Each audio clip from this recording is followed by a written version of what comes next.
Hello, everybody. Nice to see so many of you here. I recognise quite a few names here. So hello, hi Karishma, hi Prince, hi Lucy, hi Mei Yao, hi Jane, Ebenezer, good to see you.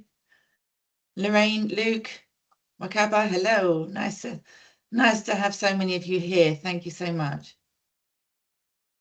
We'll just give you another couple of minutes for anyone else that's joining.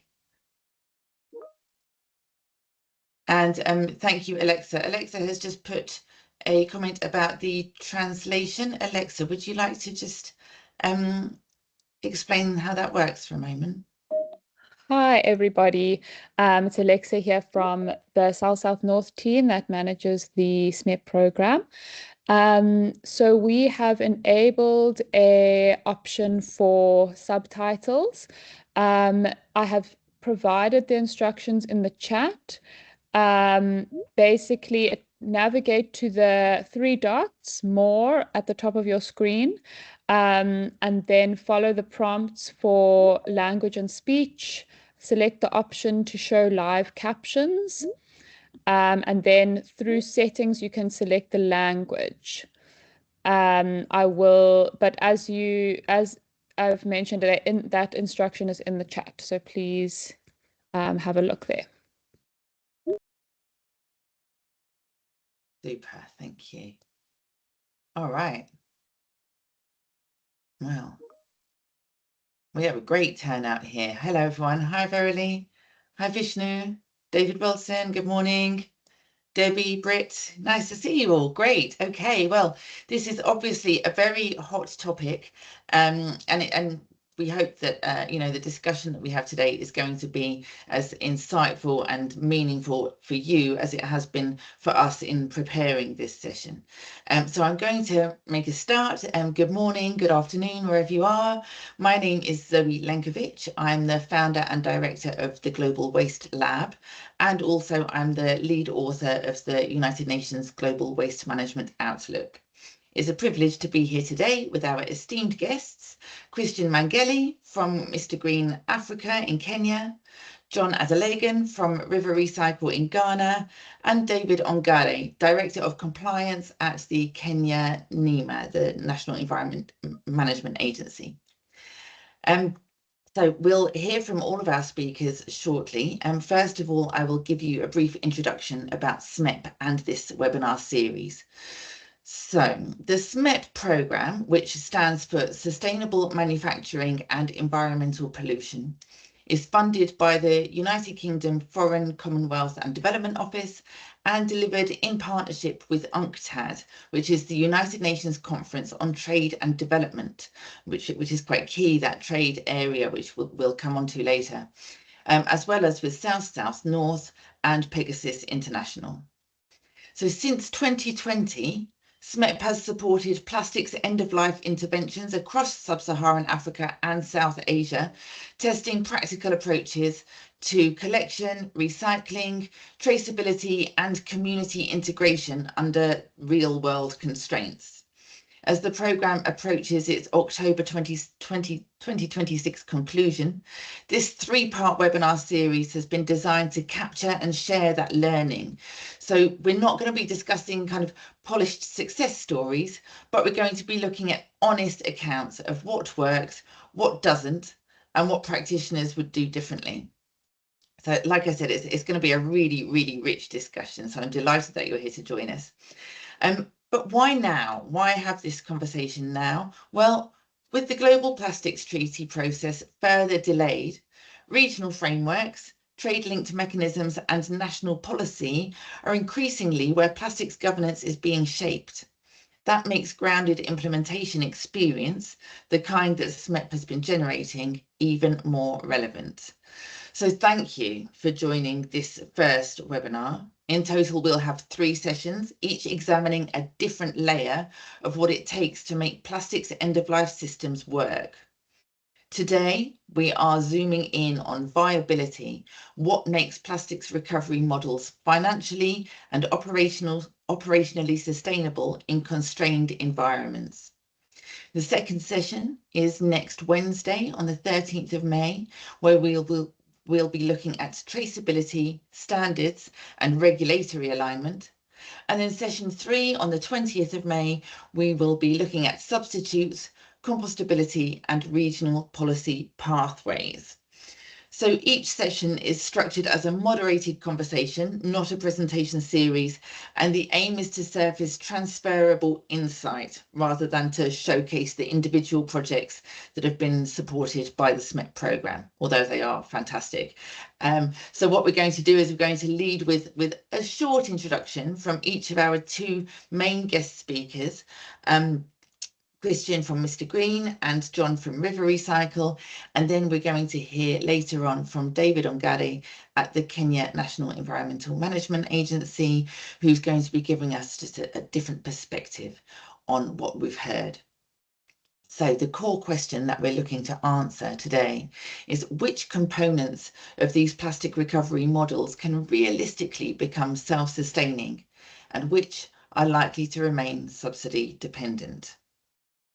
So that's it from me with my introduction. I'm going to now introduce John Adelegan.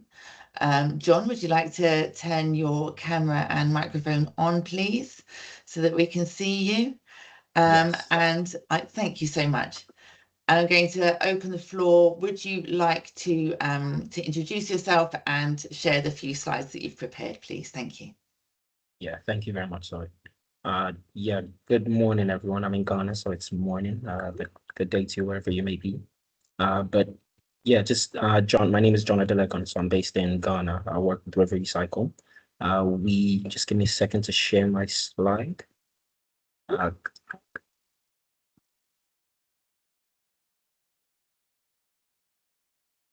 It should come through shortly. Yes, so we are a SMEP grantee based in Ghana. So RiverRecycle in reality is a Finnish organization. So our headquarters are in Helsinki, Finland, but we operate across 6 different countries, with Ghana kind of being the youngest or newest organization. And essentially our main focus is on recovering plastics from waterways. So the way we describe it is we offer river cleaning as a free service, and our model is focused on, first of all, collection from waterways. But what we realize is, the plastics come from land to the waterways. So that also is kind of paired with land-based collection, then sorting. In reality, the bulk of what we get from the rivers is not just plastics. We get all type of waste materials, and so sorting is very critical. And then recycling. So that's the value creation aspect of our project and our work. And we do this mainly through recycling low value plastics into boards. We also get a lot of PET, which we also recycle. And in terms of our business model, we do work with 3 models. So project sales first, so essentially getting projects to be able to carry out our activities, such as SMEP, plastic credits for at least to ensure long-term continuation of our activities. And then we also have the recycling aspect. So the recycling essentially gives value to what we have made, and we're able to then use that to be able to keep our projects running. And in terms of our go to the next slide. In terms of our impact, so far we've been able to recover over 172 tons of waste from project sites in Accra, Ghana, and this is from the water. Yeah. John, could I also ask you to full screen your slide, please? If Oh, people yeah, are on sorry. smaller screens, it might be tricky. Thank you. Yeah, I forgot about that. Yeah. So full screen now? Yeah, perfect. Okay, great. Yeah, so in terms of the impact, yeah, we've been able to recover over 172 tons of waste from the Peishi Lagoon. And in reality, with our system, which we use, so you can see we operate in different locations. In reality, what we've recovered from Ghana is the least in terms of impact, mainly because we've been operating for the shortest amount of time. And also the river where we operate is much smaller compared to the other waterways where we operate in other countries. And in terms of land-based, we've been able to recover over 417 tons of plastics from coastal communities. So these are land-based sources. And so our impact generally has been going up as the organization is progressing. And in terms of valuation, so we mainly focus on recycling low-value plastics into plastic boards. These are essentially high performance alternatives to wood, plastics, and composite materials. They're which, as you can imagine, I mean, they're waterproof and pest resistant, and this is what we've been looking at mainly as the means of being able to keep our project running. So just various applications of these boards. So I just prepared a brief slide just to give a brief idea of what we do. Hope this at least gives some indication, but I think we can go into more detail as we progress. Yeah, back to you, Zoe. Super. Thank you so much, John. I think everyone can agree that's quite some impact that you've had, and I really like the way that you've then innovated with the low value plastics that you wouldn't otherwise be able to find a market for, to actually make products that you can sell on local markets. So congratulations and thank you very much. That's great. Thank you. Brilliant. So to the audience, we will be bringing John back, of course. So if you have questions for John, please do use the Q&A. What we're going to do now is we're going to go to Christian. We're going to hear an introduction from Christian about his work. Then I've got some juicy questions for both of them, and then we'll see what your questions are too. So Christian, thank you, John. Christian, would you like to take the floor? Would you like me to share your slides? Yes, please. Thanks, Zoe. John, Okay.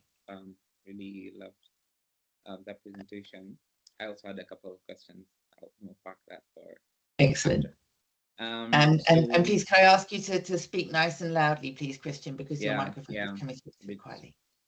So yeah, I hope that's audible enough. Yeah. Yes. Thank you. Great. Good afternoon, everyone. Afternoon our side. So I work for Mr. Green, as Zoe mentioned, as a project manager. Mr. Green, a brief history on the company is started off in 2014 in the same line with the intention to basically champion out the plastic recovery, but through a sustainable business. Wasn't as scaled out, but to fast forward, what we're doing now is an end-to-end recycling facility, meaning that we do source the material, we will process it, and we will offtake it to converters. So just a brief overview of the supply chain here is that basically we source out to PO polyolefins, which is the HDP and PP. We also recycle PET, and it's as of this year, we just started doing food grade PET. Basically, we're moving through annually, I just used 2025, around 4,000 metric tons, 4,500 metric tons. This is all inclusive, PET and POs. We are also trying, as I mentioned, to close out the food grade PET, but for context, you can't really bottle or package food products or food contact products with recycled plastic. Yeah, you have to really have high quality plastic that mirrors virgin plastic, basically plastic straight from crude oil manufacturing. And we have just gotten to the verge of closing that out as one of the companies doing that in East Africa. And this opens up a lot of opportunity, obviously, for brands, packaging companies, and also for the people in the same space, if they'd want to come in and do some research and open up a food grade plant. I think we're in the process of putting together a framework for that, not just for the company, but even for policymakers like KEBS, because you also need to have basically audits and different compliance items to be able to sell off this product, especially to the European Union. Then basically, I'll talk about quickly how the plastic moves through the company. We source plastic from suppliers, and we have 3 baskets of suppliers. Small suppliers who deliver less than 100 kilos, above 100 kilos. We have medium suppliers. They deliver with carts, bikes, depending on the dynamics of the region. And then you have wholesale suppliers. These guys deliver by the ton. and they get it for a premium price. And they have, they basically are brokers who have similar setups in various regions. So just like Mr. Green has buyback centers, we have mobile trading points where a truck will move around and collect from the brokers. And we have the wholesale system where the supplier delivers to the hubs. So we have these 3 layers of warehousing that basically allow us to reach out to all these 3 baskets of suppliers. Also, key to mention is we had, prior to a couple of optimization items, which I'll talk about later, in the buyback centers, we only pre-select. So if you bring plastic, we will train you on what we purchase for the next delivery. We pick what we have value for, and we wait, and the supply is paid on real time. And that plastic is now put aside in the buyback center, awaiting a distribution from the company. And from that point, it now goes into hubs. And the hubs is where we have what we like to call the manual processes. So as you may know, plastic comes in all types, right? When it comes from the dump sites, from the rivers, from anywhere, it's all aggregated and accumulated together. So in the hubs, this is where Mr. Green segregates the plastic by type and color. And right now we have put in some technology where we can be able to do that simultaneously, as opposed to doing them in a modular way. And from that point, you build batches, and the material is then baled, and then now moves into what we have recently developed as a flagship factory. And that's where all the processing happens: washing of the plastic and extrusion of the plastic, right? Which I'll briefly talk about after. I can go on and on about the process, but that's the high level breakdown of how the plastic moves through the value chain. And I just put together a small explanation on the previous slide at the bottom for the equipment we're using. We have partnered with different companies, Bortec, Sesotec, Erema from Austria. So we have a couple of stakeholders and very good experts in the plastic recycling space who've really guided us to get to this point. Okay, let me go to the next slide. Then basically how we also ended up being SMEP beneficiaries. We had a very collaborative project. Thanks. It was a very good interactive project because it really was a fundamental item for us to achieve this 5-year roadmap. We increased our capacity from a ton an hour to right now 3 tons an hour. And the whole idea behind washing the plastic here was we have policies in place as a company and as a region to make sure that we have the environmental aspect also captured in the sustainability of the business. So we also treat the water that we use to recycle the plastic.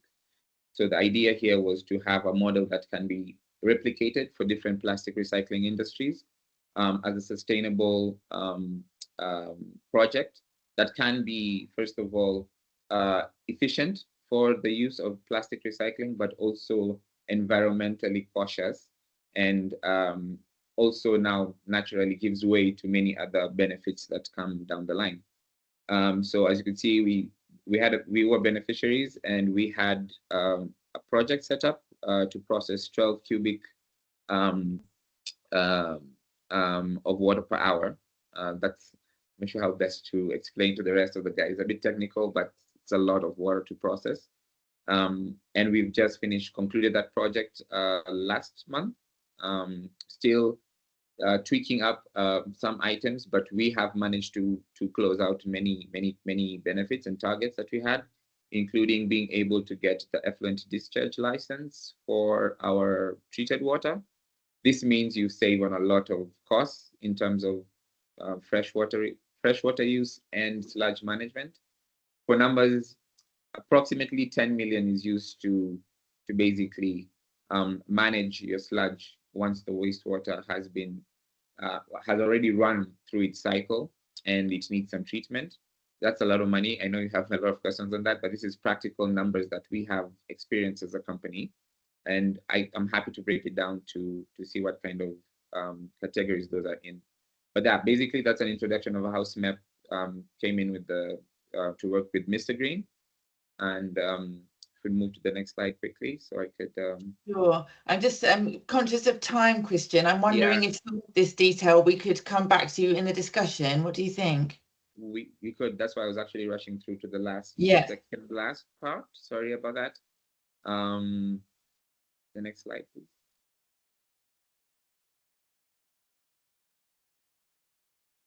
Yeah, right there. So that's basically the key. Yeah, key points that I'm sure will be part of the broader discussion. I just want to brush over them.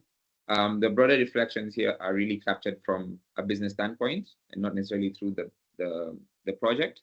I think I would be a bit more intentional for the conversation, Zoe. So I just put them like broken down from the project and what an entity, Mr. Green, insights from that standpoint would look like. Thank you. Fantastic. Thank you ever so much, Christian. That's great. Right, I need to find, there you are. Okay, super. Well, very, very interesting, and congratulations to you both. It's like I've been very familiar with your work, your organization's work for a number of years, and you really are, you know, sort of trendsetters, leaders in this field. Your progress has been really fantastic to watch, and I'm sure I, like many people on this call, have been learning a lot just by following you.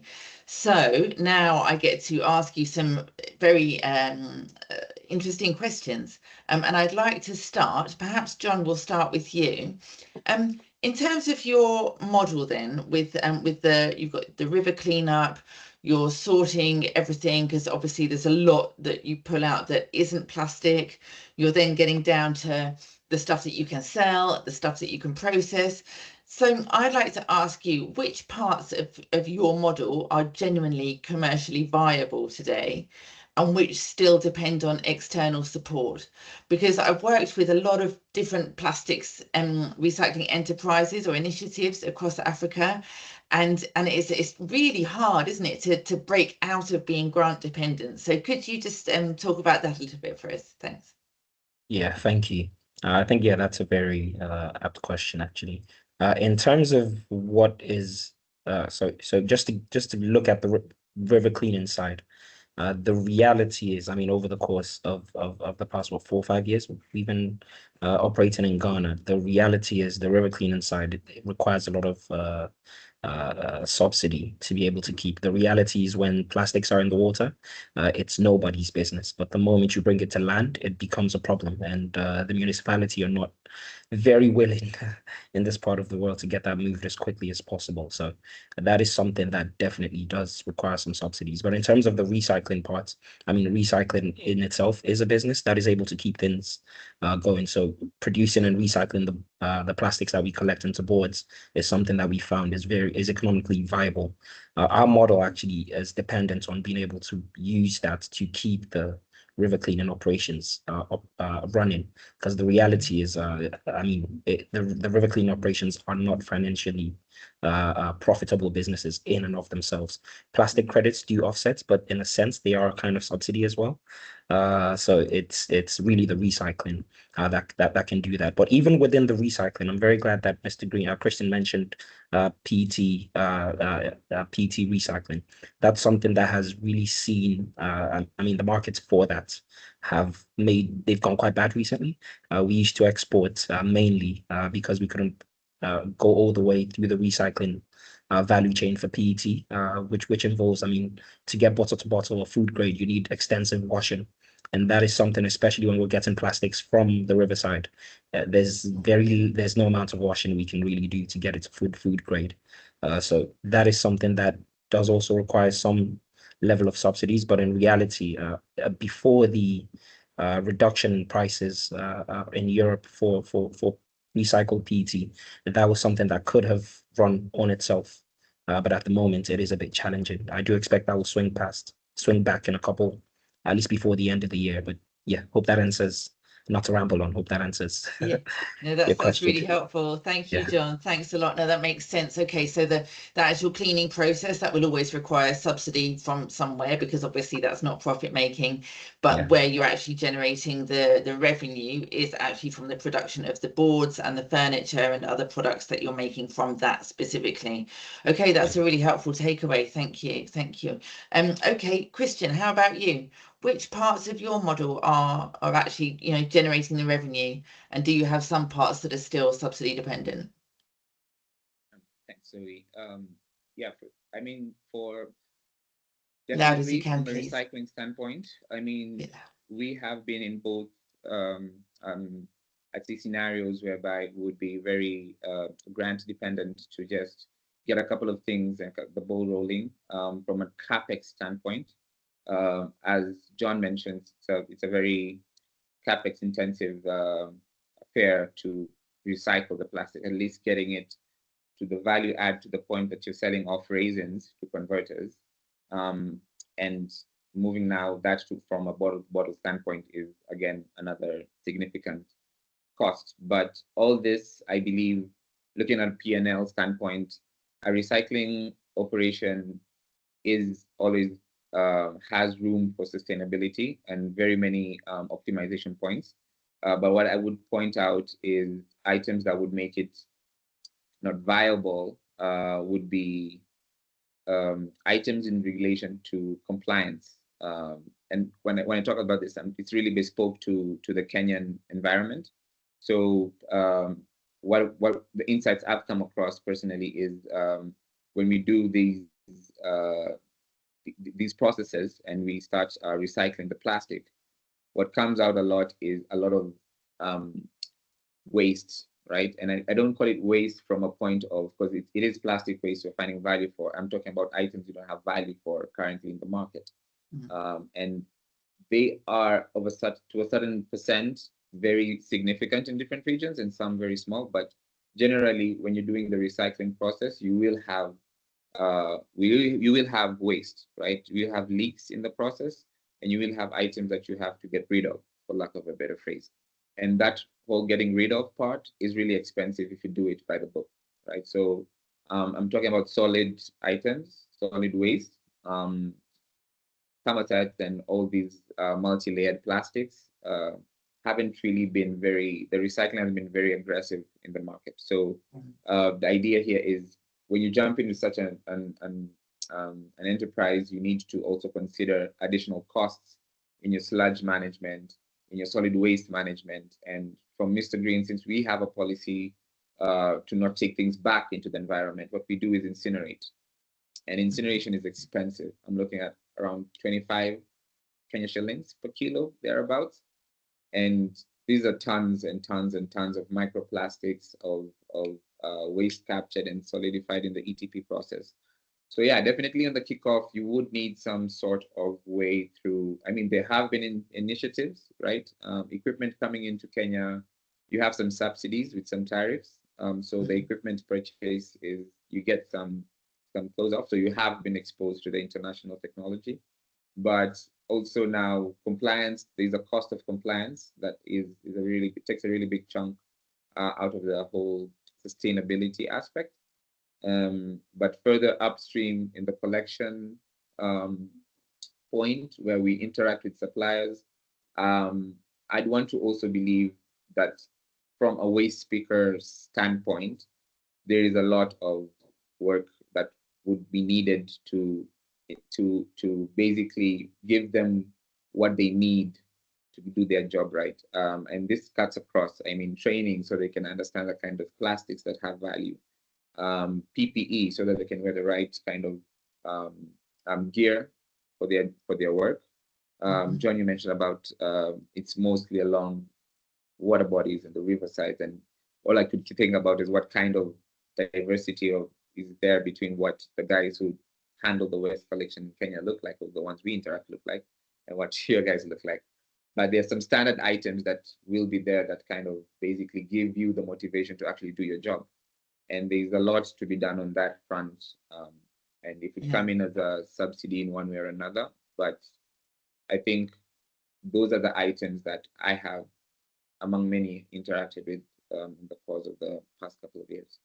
Thank you. Thanks, Christian. I think it's what you've said. There's two main things that I heard there among many valuable points that you raised. The first is, yes, you know, it is really important that we make sure that the waste pickers' work is dignified and safe, and you know, is at a level that makes people want to come back to work. You know, that they're proud of their work and they can see how it connects with everything. The second point was about what you do with your rejects and waste, and this is something that John was mentioning as well. Like, what, you know, it is expensive to dispose of waste, and it should be expensive to dispose of waste, because when it's free, that's when it ends up in the river, right? That's part of the problem. You know, decent waste management systems do cost money. But if that cost then is falling on you, the plastics recyclers, who are often the only ones in an area trying to clean the place up anyway, is it right that that cost then falls on you for the stuff that you can't recycle and what you do with that? So we'll put a pin in that one, and we'll maybe ask David when he comes on in a few minutes' time. So moving on then, because this is really interesting. I'd like to know, like, are there points for in both of your kind of organizational journeys where you have pivoted, where you've thought, okay, this isn't what we were expecting, we're going to have to go a different way? Because I think there's lots of organizations on this call who are a few years behind you. You know, is there anything that you can say to save them making any expensive mistakes that you made? So Christian, I'll invite you to go first this time, perhaps. Thanks, Zoe. It's actually a good question. I mean, looking at it retrospectively, I think the main learnings from a value chain standpoint that I'd say I'd tell junior Mr. Green or 10 years ago is basically when we were piloting a couple of items is they're very market-centered approaches, whereby we really didn't look through the leaks downstream. What I mean is there's a lot of labor also required in this whole chain. Okay? I mean, sorting is picking plastic, and it's literally picking a bottle one after the other. And normally one would want to invest into a very big machine, an automated flake sorter or something. But looking at someone who wants to jump into the space, there's better quality in manual sorting, absolutely better quality in manual sorting.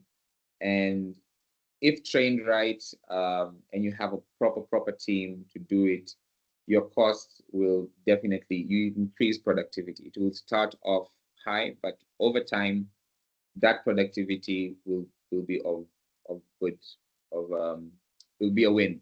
And then secondly is really try to decentralize processes. By that, I mean, you don't have to do we have buyback centers where we receive plastic, as I mentioned. But before the hubs, we didn't have the hub and spoke model. We went straight from the buyback centers to the processing factory. Yes, it looks easy in terms of logistics, but there's a lot of costs and lack of quality management in that, because you have one center doing the same guy who will buy the material and sort it by type and sort it by color. Then you have this whole traceability aspect. It just doesn't work. What you do is invest in the space, get the plastic in one area. We have like some sort of quote unquote MRF that we set up in 2023. It's huge. It's a 5.7 acre plot, and it's supposed to move 30 tons a day. The capacity is to move 30 tons a day. So what that means, it's isn't up a lot of cost with regards to people. Like you focus on training, the people, and then give them the space that will allow them to increase their productivity, and you'll get quality material. Okay. Yeah. That's great. Okay, really good advice there. Thank you. And it makes sense that you wouldn't have one person or a small team trying to do all of the different functions, but rather to train people to do a function very well. I think it's also important what you said about the manual sorting giving you such better quality, because I think that, like, today a lot of the the kind of the innovation and the what people consider to be exciting is like, oh, we can get machines to do it, AI powered sorting and all that kind of thing. But actually, in reality, in most places around the world, that manual sorting is still going to give you the best results out of everything and be more cost effective and get better over time. So and you don't have to worry about spare parts breaking down. So thank you, Christian. John, how about you? What golden nuggets can you give us about what you've learned along the way, what didn't work as much as you might have liked, what you might do differently? Yeah, thank you. I think one thing that we, at least personally, that I learned very quickly is that this is a very logistics intensive business. In reality, you are recovering plastics, but you do have to transport them quite long distances. That is something that I mean we did realize, but the reality of it is a bit different, and how manual it can be. So that is something that took us by shock. But we're able to mitigate that mainly by establishing a rather than focusing on always chasing. I mean, because in reality, when we started collecting from the river, we realized very quickly, I mean, the plastics come from land. So it has to be coupled with land-based collection. And when we started doing that, we kind of adopted a similar model to Mr. Green, where we had buyback centers. But very quickly, you realize that initially people didn't have an idea of the value, but once they understood the value, it became a business. And we don't have a problem with that. But then you begin to have unscrupulous elements. For example, people fill in bottles with water, stones, and we're transporting large amounts of stones or I mean sand, long distances. So that was a major challenge for us, and we had to mitigate against that. Essentially, we're able to do that by maintaining a very tight knit group of aggregators and collectors, especially with our workers, so that each time, sometimes even we might pay them ahead of time because we've worked with them for so long, and we trust them. So maybe they come in, they have some personal issues. We kind of have to overlook the business side and maybe pay them with the expectation that they would give us the plastics later. But the reality is that's proven to be a much more consistent way, especially when looking at the business side, because although, yes, we do want to clean the environment, but the plastics are no longer waste. They're now feedstock. They're now raw material for us, and we have to maintain steady supply. So that was something that took us very quickly by shock. But I mean, with the team we had, we've been able to adapt to that. And I dare say, moving forward, I think we've got quite the hand of that so far. The other thing is, in terms of recycling, just how important the washing, I'm glad you mentioned that, Christian, the washing process, just how important it can be. So we realized, I mean, quite quickly that we had to focus on getting as clean material as we can. The reality is everyone sees the plastics everywhere, and it is in the environment. But at times, the amount of effort and energy required just to make it, I mean, clean or suitable for recycling is just so much that at times we are stuck with having to look for clean material, cleaner plastics, especially for the recycling portion. So that's part of why I said I mean, the collection side would still require some, I mean, yeah, it would still require some subsidies, because in the grand scheme of things, on the business side, you just want to get as clean material as you can to ensure you can recycle and get your products. But at the same time, you also want to ensure that you are maintaining your impact of keeping the environment clean. So it is a very fine line to walk, and that is something that did take us by surprise when we got started. But it's something we've become quite used to now. Yeah. Okay. Now I think it's great that you are still doing that cleaning element though, because if we just you're not going to stop that, but obviously that's not where the money is, right? It's kind of a constant cost, because what you're pulling out isn't necessarily good enough quality to recycle anyway. So then you're cleaning out a lot of waste that then needs to be managed at your cost. Yes. Whereas, but so then you're coupling that with the buyback centers, so you're getting a cleaner, more sorted feedstock that you can then recover value from. But of course, you are buying that from people. I suppose the stuff in the rivers you're getting for free, but the cleaner stuff that you can recycle, you are having to pay for. So it's then a case of getting the economics right on that. Exactly. And I guess that took some learning as well, right? Yes, it did. I think interestingly, I mean, right now with our boards, we maintain a balance. So we use a mix of what's recovered from the river and what's recovered from land. So that gives us at least the opportunity to be able to work within the bounds of what we have, especially in terms of cleaning the material. That's interesting. Okay, so with the boards, then you've found a way that you can sell some of that stuff that would otherwise just be costly disposal. Okay, smart, nice one. All right, Brill. Okay, well, look, I can see some really, really good questions coming in to the Q&A, but I've got one more question, and then we'll go to those quickly, and then we'll bring in David as well, because the final question is actually more linked with David Ongare's perspective, experience. So I'd like to understand, what's the thing that's most outside of your control that would change things? And I'm thinking regulation. You know, the plastics treaty is where it is. But we do have, you know, the East Africa Community Single-Use Plastics Bill that we're going to be discussing at a later webinar. You know, other national and regional policies and regulations that are kind of driving this stuff forward. What can't you change, but that someone else at some point in this system could change, that would make a lot of difference to the way that you work, the profitability or the viability of your actual enterprise? So John, quick answer from you, please, and I'll go to Christian, and then we'll go into the final phase. Thank you. Yeah, thank you. I'd say on the policy side, so the reality is, I mean, we're focused on the river, so I'll always go back to that. The reality is very little organizations have the incentive to go on their own and just clean up the rivers or the environment at large, unless it's an NGO, or most businesses, private businesses, do not have that incentive.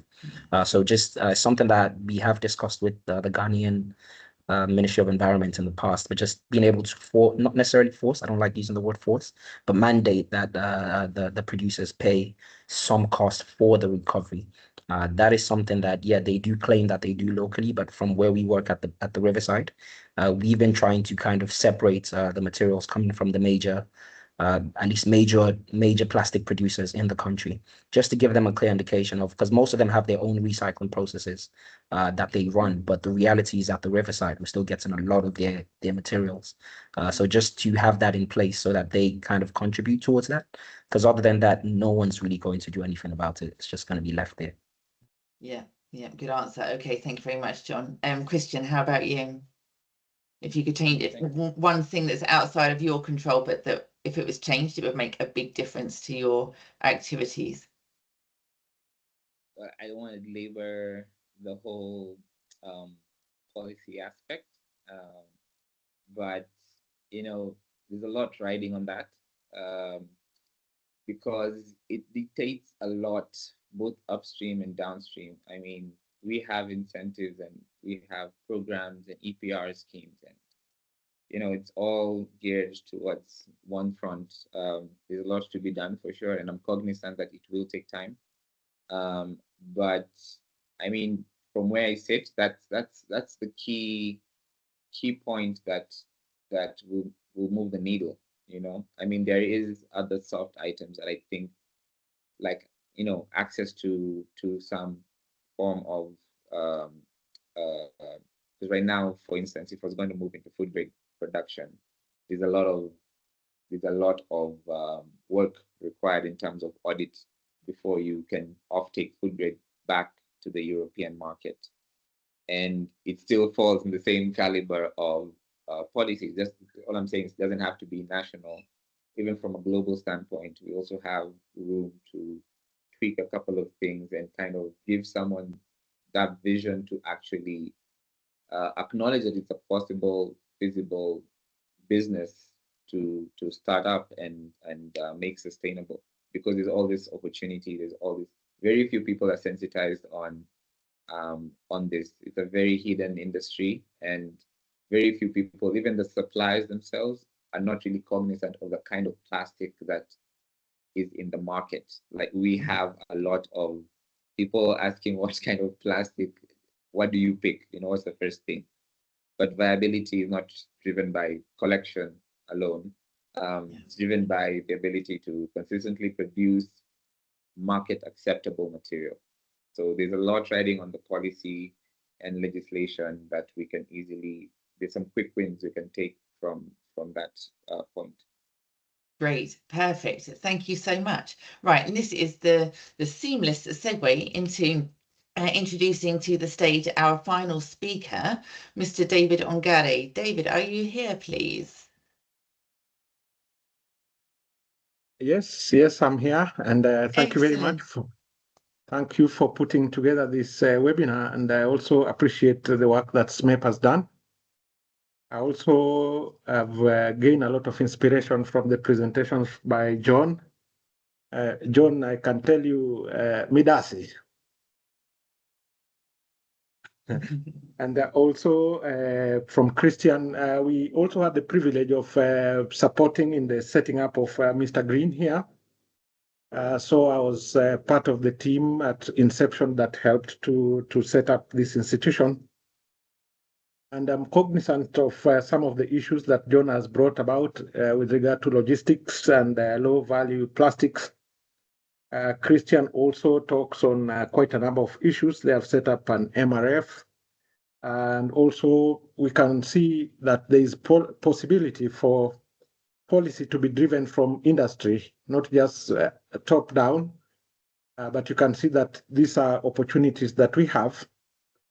And we are trying to re-engineer practices, I think, on the continent. And you can see, even from the presentations from Ghana and Kenya, there are some commonalities, but there is no one size fits all.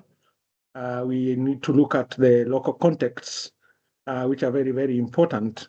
And again, the way our ecosystems look at plastic and plastics waste, whose role is it to deal with it? Because you can see at the recycling level, they are really quite struggling, but there is quite a bit of burdens to be carried by government and municipalities. And therefore, we need to integrate these solutions. We close the loops between from collections, and you can see in some ecosystems like Kenya now, we have color codes for at homes and enterprises, so that waste is not mixed. If it is being collected from a certain environment, it is not mixed. We have color codes for the various codes. And then the transportation, again, the compartments in most of these vehicles are also separate, so that we can find value quickly, because you can see the amount of effort some of these investors, Mr. Green and John, are struggling with to try to clean the plastics when they collect it. It's eating into their revenue, and it's really not part of their core business. Yes, it's very hard. So are you encouraging people to separate, is it organics and then dry recyclables? Yes, they are in three different compartments. Organics are separate. We have the other components separate.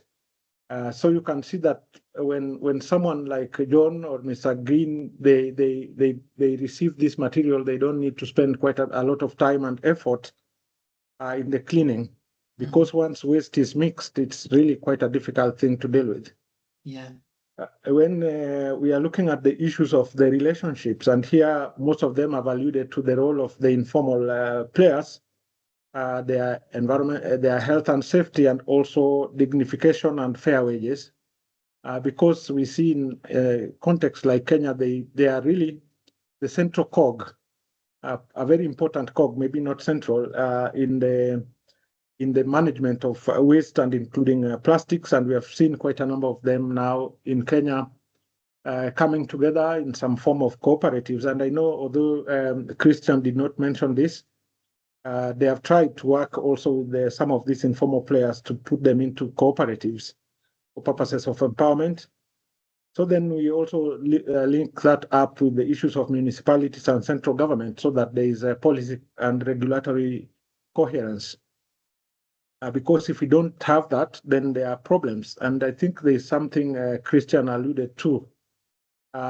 If their government agencies are not speaking to each other, when we try to give some tax rebates for those who wanted to invest in the waste recycling sector, you can see the Ministry of Finance and the Ministry of Environment are not looking at this problem from the same lens. It was quite difficult to bring this discussion, but when you link this loops, finance, environment, health, so that it is a whole of government and the whole of Kenya outlook, because this equipment for recycling is not cheap. And to get the Ministry of Finance to give that leverage, it was quite difficult because tax is a source of revenue for government. So it was important to do that. Public awareness and perceptions are also very important. We have very strong Kenya Alliance of Residents Associations for public education, because we also had this issue that recycled plastic is low quality plastic. And it's a problem. So we needed to get the public to own up that they have a role to play in environmental management. We have also tried to drive this through public procurement, so that we encourage government entities also to go on and source for recycled plastics. So issues of minimum recycling content, now in Kenya we have that. So that the plastics manufacturers in Kenya must have at least at about 30% recycled content. And there's an issue that Christian touched upon with regard to standards. So therefore, we are encouraging industry to design for recyclability and remove problematic additives, and also look at the issues of colors and inks. The issue of credits is an innovation which I think needs to be scaled up, and of course the financing systems. We are working. Recently, we have rolled out our producer responsibility organizations here and EPRs, but it is still a work in progress because they are supposed to assist with some of these aspects, but we find sometimes that their charges and fees are really quite high, and therefore they might be a hindrance to members joining. Of course, another critical element I see is the issue of environmental monitoring and enforcement, because in neighborhoods also you have people doing open burning of plastics and so on, which of course it's detrimental both to the environment and to human health. So we look at many aspects here. First, that the informal sector is not a problem, but they are an asset in these ecosystems. Of course, we know that in many areas in Africa, also the SMEs are looking at, there's sometimes some kind of regulatory overburden. So many municipalities have requirements, regulatory agencies like NEMA have, the bureaus of standards have. So if we could reduce that and make it possible for these enterprises to operate in a consistent manner, that would be useful. And also, it's very difficult in many areas for these establishments to get financing from local banks or financing institutions. They are looked at really as a risky sector in a way. So it's a conversation we are having with most of our financing institutions to look at this as part of their obligations, and we know that stable demand. I think John and Christian know that stable demand is critical for the operations of their facilities, and of course, logistical efficiency is also quite critical. So when I look at the context here, is that there are many lessons to be learned, and also local innovations are very, very important, and R&D in this particular area. So I'm really quite privileged to have listened to these two presentations, and those are my basic reflections from these presentations. Thank you, Zoe. David, my goodness, you should write a book. You've managed to cover so much in those 6 minutes. That is really, really, really impressive.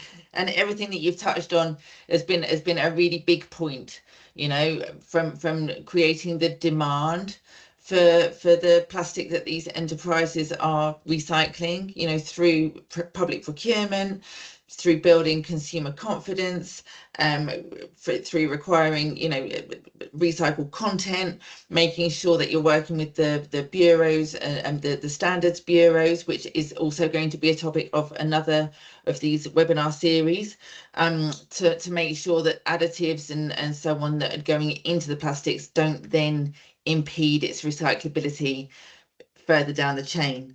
And finally, as well, the de-risking for banks, I think, is absolutely key. And I'm so pleased that you touched on that, because I know that there are people here in the audience today who are struggling with exactly that. Yeah, banks still see plastic recycling as unpredictable or unstable, and maybe there's something there about, you know, if the municipalities or the governments or the environment agencies can give confidence to the banks that look, plastic collection and recycling is not going away.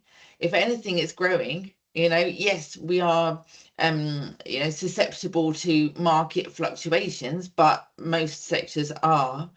And just to put that faith and give these organizations the opportunity to get some finance to scale their operations and get on a more even footing. So thank you so much.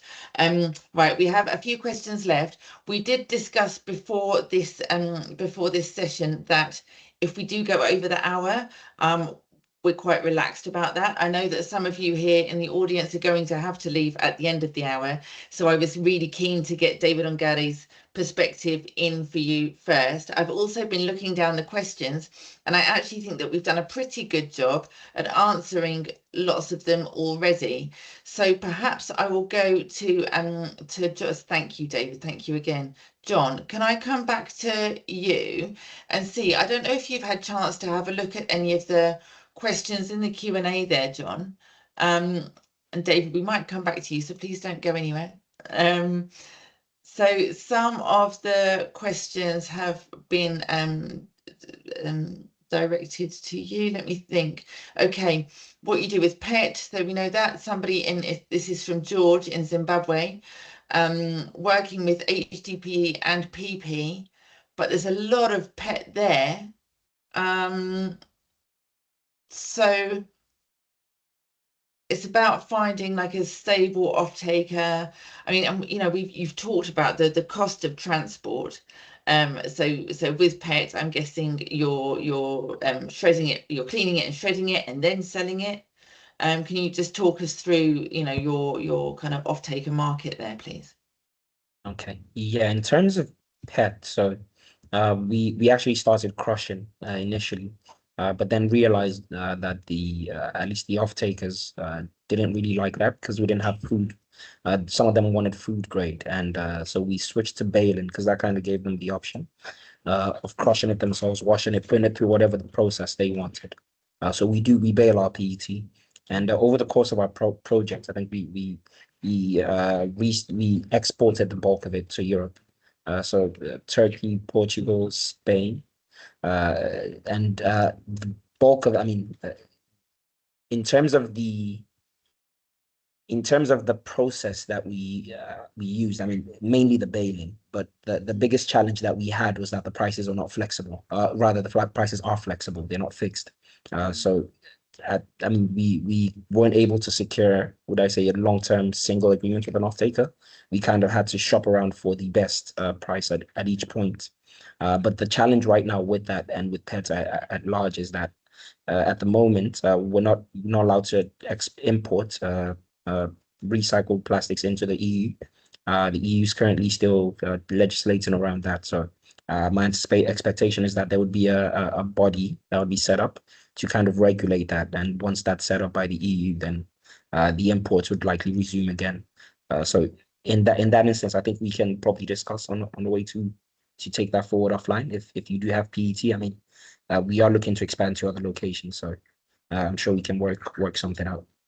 Yeah, great. Thanks, John. Thank you very much. And right, over to you, Christian. I have a question here from Jane Gilbert. Now, I know that you did touch on your washing process during your presentation, but Jane's keen to understand, because this is something that all of the plastics recycling enterprises, initiatives have to go through. There's always some washing, and then what you then go on to do with your sludge or your waste water. So Jane has asked, what measures do you have in place to reduce microplastic formation during shredding and then prevent release into the environment through the air or your wastewater? But specifically, does your wastewater treatment process remove microplastics sufficiently? Because it is a difficult problem. Now, I'm guessing that might have been on your later slides, but if you can just talk us through it, maybe we can share the slides with Jane afterwards. Yeah, thanks. That's a very good question. And I know it's a very sensitive one, especially for, well, plastic recycling companies, because no one wants to deal with that. It's not a very difficult thing to deal with, but no one wants to go and try and become innovative and not try something that's not been done before. I mean, for obvious reasons. But we did that. We went the extra mile. We got some experts in. But yeah, the blanket answer is yes. We do deal with the microplastics. I mean, there are a couple of technologies to use, including the membrane technology, a couple of vendors we have locally. But the design we had is actually bespoke for plastic recycling. You have ETPs for different things, but the variations in the type of equipment and technology you use goes a long way. So yes, the benchmark we were actually using for the SMEP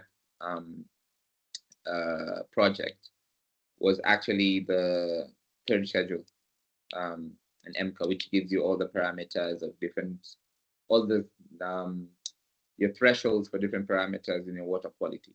Yeah. Could you repeat it again? What it is, please, Christian? What's it called? Oh, it's the third. It's the third schedule. Okay. Of the MCA. Yeah, MCA Act. You'll see. It's basically a list of the guidelines of the parameters for different items, including wastewater discharge, and they have your thresholds for different metals, for your pH, for your BOD, your COD. But basically, that was our gospel, and that's what we were trying to get from the vendors. They'd give us different technologies. We would do a due diligence, bring in experts, pilot. So that's what's happened with SMEP. We went from a 4 cubic in some pilots, then ramp it up to an 8 cubic.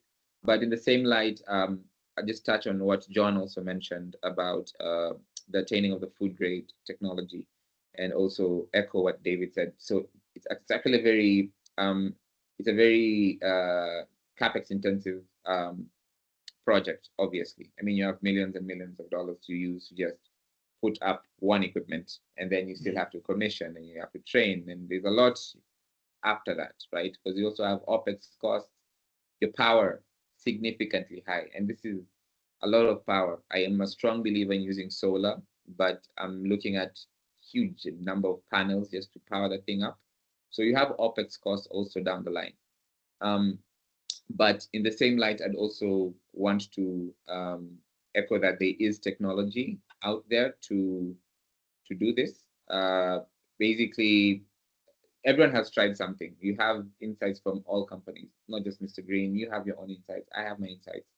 And I can tell you for sure the whole technical aspect of the food grade bottle-to-bottle framework is not as complex, but it is CapEx intensive, but the technology is there, right? So I think the whole idea is you need to find out what is there to achieve. So if it's PET washing, will it actually be the game changer in getting to attaining the food grade? For us, I can tell you for a fact, the challenge we have is PVC and labels. So it's not that PET is complex to recycle, but it has so much contaminants that are sensitive for food grade. So the labels, when they're stuck onto the bottle, it's actually not a really good thing. You just need a strip of glue, because that glue can really cause some strain on you to down the line, investing in all those machines.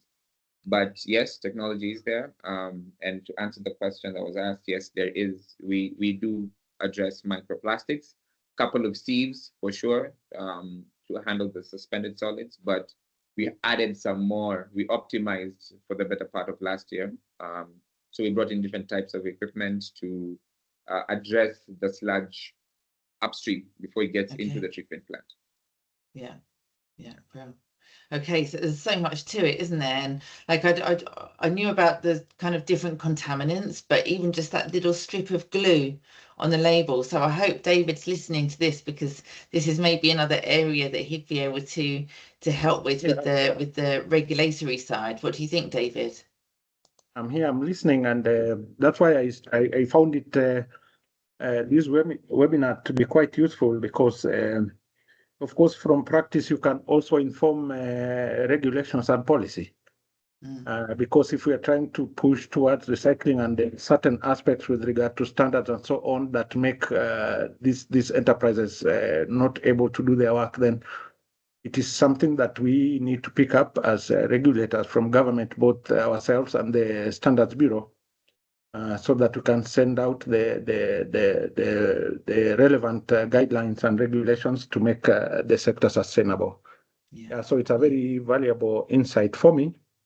And that's why I'm taking quite a bit of notes from this particular session.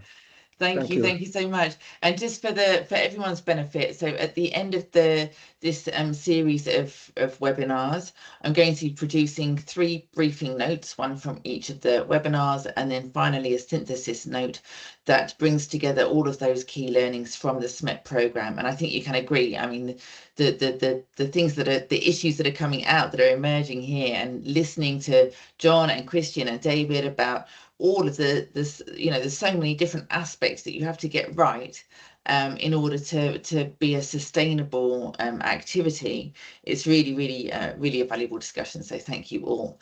I have another question here from the chat rather than the Q&A, and John, perhaps I will put this one to you, and this is about how you are leveraging technology in your interactions with the recycling value chain.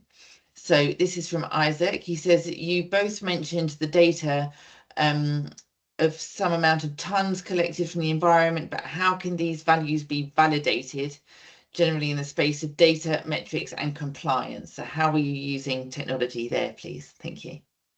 Yeah, thank you. So on our end, I mean, we are extensively involved in plastic credits, searching for and I mean, using plastic credits in other locations that we operate, and it is a very strict system.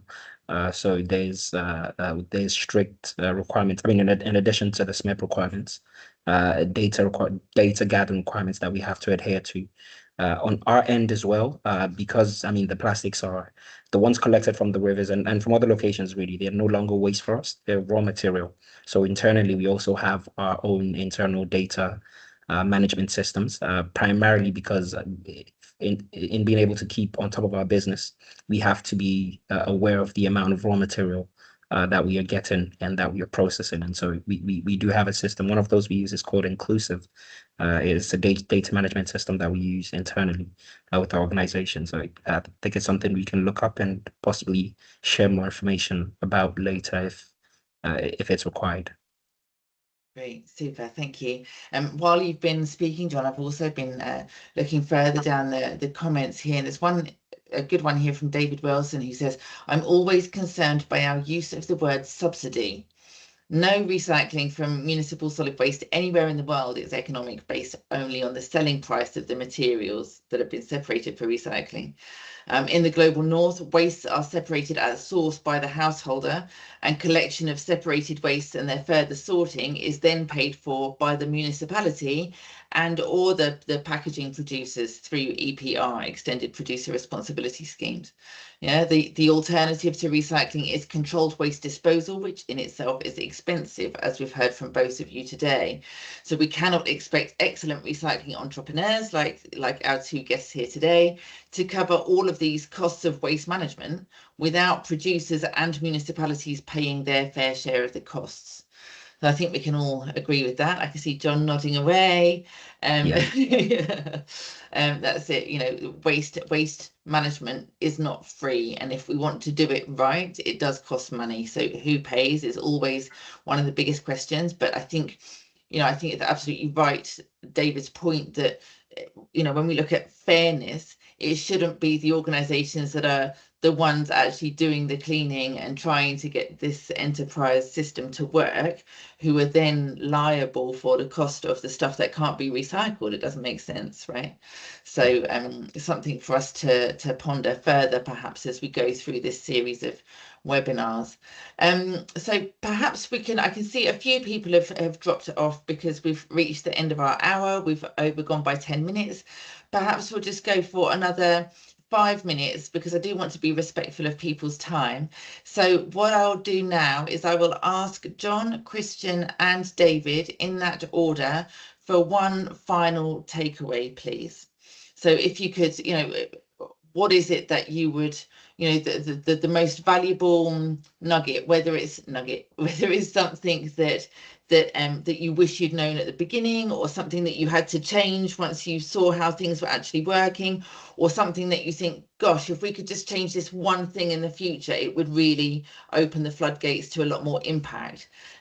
So, whatever you'd like to share, if you could just speak for 1 or 2 minutes, please, and then we'll look to wrap up. So, John, would you like to go first? Thank you. Yeah, thank you very much, Zoe. I think I'd be rather, would I say, selfish and go with 2 points rather than one. But yeah, the first one being the sensitization of the local community. That is very important. So I cannot stress how often we've been, working, because I do spend quite some time with the workers at the riverside, and right as we're there working, someone's walking past and just chuck something in the river right whilst we're still there. So that is I think sensitization is very important for us to be able to get any type of job done. Then the other thing would be, I used to live in Finland, and something I took for granted is the home, which you did rightfully mention, the segregation from home. It is something that I kind of took for granted until I kind of moved back to Africa, and then going to the landfill sites and seeing how it operates. The amount of work it takes to separate once you've collected is so intensive that it's unbelievable. So just having that done beforehand goes a very long way. I think those are 2 nuggets that I would want us to take away. Brilliant. Thank you so much, John. Excellent. You got 2 nuggets in and only in a minute and a half. So top job. Thank you very much. Christian, over to you. What would you like to share as your final point? Thanks, Zoe, and thanks, John. Really on point, actually. Covers a lot of what I wanted to mention, but considering we're doing it retrospectively, what would have done different or what learnings we had, mine would be really more futuristic. I know it's in the same light, but when we have very concrete stakeholder engagement off the bat, that would go a long way. I know there are really many incentives that have come in the recent past. I'm part of the NPAP team.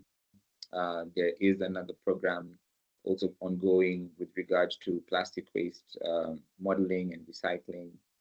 And one thing I liked, it's really collaborative, right? You have all entities represented. You have recyclers, you have converters, you have the civil society, you have the Waste Speak Association in the table, you have the national government, the county government.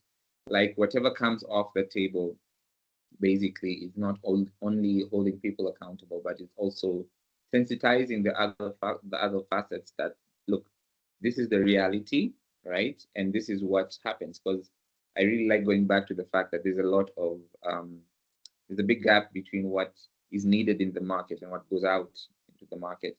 The people don't really know what is of value, and it is of value. Where does it go?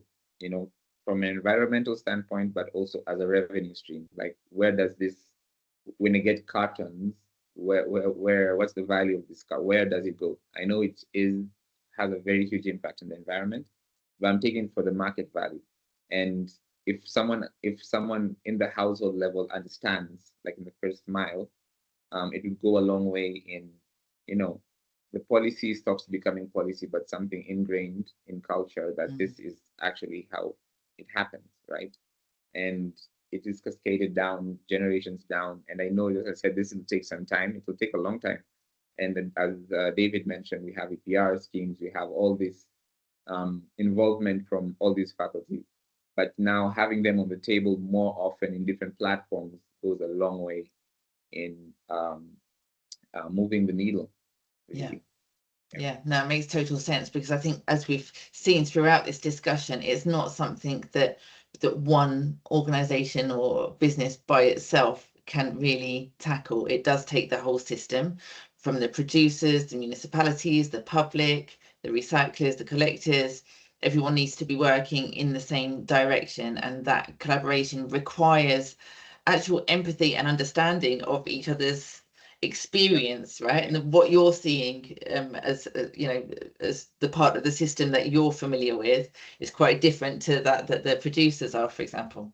Yeah, and I just want to add, like we've tried to pilot one that was, I like talking about it because it's really impactful for my time in Mr. Green, because we had a 3-way partnership agreement with it was Unilever and one of the converters, and the idea here was, because the different types of plastic, the market demands one type. It's a PP white.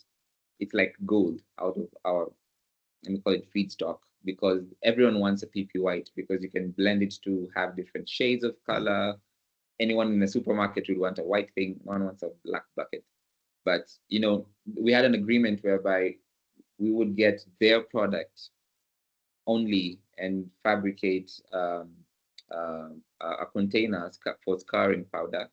And it was it was so collaborative in that they understood what the converters need. They understood the market dynamics and the P&Ls and all these different facets of recycling. And we got to a point we had an agreement, and we managed to produce the bottles from a simple conversation.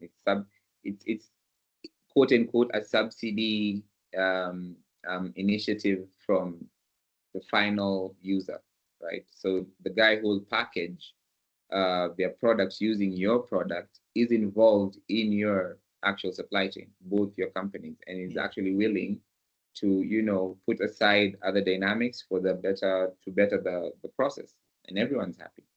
Exactly. No, that's great. Thank you. I think, you know, we sometimes talk about a circular economy for plastics. I mean, we all know it's never going to be really circular for multiple reasons, but perhaps the circle that we can really focus on is this collaboration, this circle of all of the stakeholders coming together, because that's when we're going to get the most efficient and effective, I suppose, plastics economy, or retention of plastics in the economy. So Christian, thank you. I mean, I've still got so many questions for you all. I wanted to ask you about data and how important data is. Yes. I had some notes on that, but yeah, we can take it up on the next session.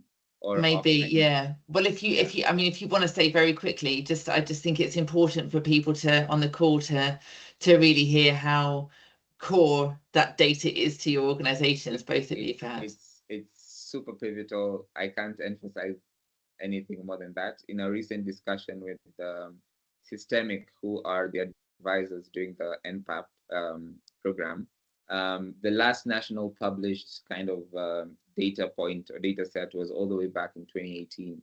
I mean, we have things from JICA, we have items from different platforms, but it really goes back to what I was emphasizing when having all stakeholders being part of the team, because they have access to all kinds of data, including the waste speakers themselves. Like as Mr. Green, I have data from, you know, based on what we are operating, and that's in solid plastic waste, right? There's a lot from the organic waste side. There's a lot from the cartons and all these other auxiliary waste items. And the government itself has their own MRFs. They have their own waste collection systems, as someone once mentioned at the chat. And they have their data. Mr. Green has its data of per visit, how much supply would come. Like we have focus groups and understanding what supplies need for them to work more appropriately. So we have data in different pools of people, and it would be of interest to actually see how we can kind of mobilize all this into one platform, or put a platform where we can still have access to all this kind of data, so that it would be also easier for whoever also wants to jump into such a space, not just items with regard to like plastic coming in. Give them an understanding of the value chain itself, and they don't have to be part of the full value chain. They can be brokers only. They can be recyclers only, depending on what they want to invest in. But having access to such data, and it starts from the supplier standpoint and the first mile, how much waste is actually being recycled is actually not so clear. It's not clear for me. How much is being recycled, and how much is coming out per capita? I think the last one was done in 2020, right? Okay. So such information needs to be very accessible, and also down the stream where you have access to like converters like Blow Plus, Dave, and you can also know it's like getting an Airbnb. Like that's where I can sell it to, and this is the price kind of thing. Oh, I like your way of putting it like that. Yeah, I can't remember which one of you was that said it, but like waste management, the whole recycling sector, it is quite a hidden industry. It's not something that most people are very familiar with, or that they get to see much of it. So if you're trying to break into that sector with a business, yeah, if you had access to that kind of data, it would be amazing. And I think, Christian, I think it was you that said to me on the phone before this meeting, we came to a point where we realized that the data was more valuable than the plastic, which is a really interesting takeaway as well. So look, I'm going to start wrapping us up here. I'm going to invite David back for one final word. David, do we still have you? Thank you, Christian. Yes, I really don't have any inspirational thoughts to share. I've learned quite a bit. But the issue of the costs that the government and maybe municipalities need to bear, because technically the recyclers are doing the work that municipalities should be doing. So that hidden costs, I think, should be something that we as government look at by way of subsidies, and also engaging financing institutions with regard to grants and loans to banks. But I see the issue that both John and Christian have alluded to, the issue of integration of sectors, integration of actions is very important, both horizontally and vertically. And of course, we must also, as government, be keen on the aspect that both presenters have alluded to, the issue of data, because data is important also in driving decisions for investment and many other interventions. So thank you very much for allowing me to be part of this esteemed discussion. And I wish both John and Christian all the best. Thank you. Thank you so much, David. Thank you. I think that some really, really important things have come out of today. And I just want to, really express my gratitude to our speakers, John, Christian, and David. Also a big thank you to Alexa and everyone behind the scenes at SouthSouthNorth and UNCTAD, so Glenn, Stacey, Amanda, Enrique, and everyone else. And finally, to all of you for joining us today. I really hope that you've got as much value out of it as we have. I'm sorry that we didn't get a chance to answer all of the questions, but I don't think that I can hold you all here all day. So let's wrap it up now. Please do get in touch. I'm sure we're all on LinkedIn. So let's connect and keep the conversations going. Next Wednesday, we're having our second session, which is that's on the 13th of May, on the topic of traceability standards and regulatory alignment. So you'll see how, it's almost like a Russian doll. So this first session has been about the actual work of getting the material collected and processed and trying to get it to market in a viable way. Next, we're looking at, well, what actually makes an enabling environment for that on a national level? And then finally, we're going to step out for the third session to look at the international perspective. So please, if you are able, do join us for the next two sessions in this series. And once again, thank you all so much. You've been wonderful and I've really enjoyed this. So thank you and hope to see you again. Bye-bye. Thank you. Thanks, John. Thanks, Christian. Thanks, David. Thank you so much, Zoe. Thanks, everyone. Thanks for putting Thank you. Thanks, Zoe. Have a great day. Thanks a lot. Oh, you've been great. Thank you so much. Thanks, Zoe. Thanks, everybody. I'm going to end the event now. Thanks, Bye. Alexa. All right, see you. Thanks a lot. Bye.